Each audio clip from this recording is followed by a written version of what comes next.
एक निगाह पुरसकों, एक रफीक जानसार, एक हबीब पासबा, जज्बे दिल का राज़दा, जम्मियत का नौजवान, जम्मियत का नौजवान। अस्सलाम वालेकुम हिंदुस्तानना मुसलमानो, આપણા દેશને સન 1947 અંદર આઝાદી મળી।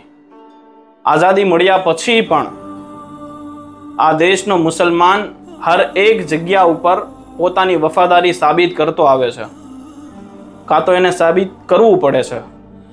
આજે આપણા બચ્ચાઓને કોઈ પણ જગ્યાએ મોબ લિંચિંગ કરી નાખવામાં આવે છે, આપણી મસ્જિદોને કોઈ પણ કારણોસર શહીદ કરી દેવામાં આવે છે, અને જો આપણે અવાજ ઉપાડીએ તો આપણા ઘર ઉપર બુલડોઝર ચલાવવામાં આવે છે। બસ આવી જ ઘણી બધી હરકતો કરી આજે મુસલમાનને અપ્રોક્સ 130 કરોડની આબાદીમાંથી એકલો પાડી દીધો છે। આજે ઇસ્લામના આખરી નબી હઝરત મુહમ્મદ મુસ્તફા સલ્લલ્લાહુ અલૈહિ વસલ્લમની વિલાદતનો દિવસ છે, અને એ જ આપણા નબીએ વક્ફની શરૂઆત કરી હતી। આ વક્ફની મિલકતોનો ઇસ્તેમાલ ગરીબો, બેવાઓ, બેસહારા લોકો માટે કરવામાં આવે છે, અને આપણા આબાઓ અજદાદે હિન્દુસ્તાનના અંદર મિલકતો વક્ફ કરી હતી, અને આજે એ જ મિલકતો ઉપર ઘણા બધા લોકોની ખરાબ નજર પડી ગઈ છે। પણ શાયદ આજે એ લોકોને નથી ખબર કે અલ્લાહ રબ્બુલ ઇઝ્ઝત કુરાન શરીફમાં કહે છે કે હું બેસ્ટ પ્લાનર છું।